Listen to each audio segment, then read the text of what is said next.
la partenza appunto la serie numero 5.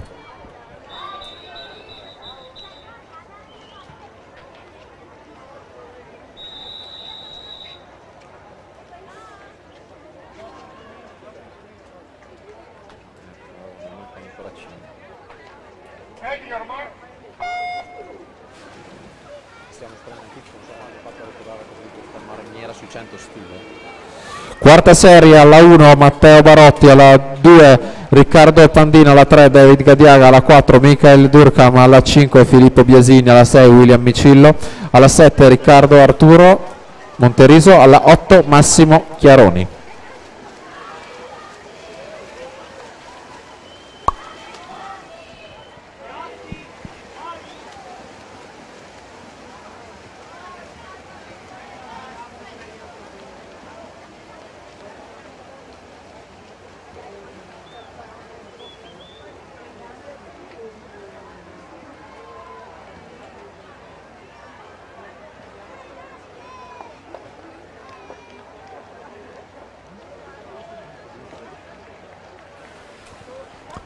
(55-23) Sami Benomar su Giuseppe De Caro, 55-74, rimane sempre per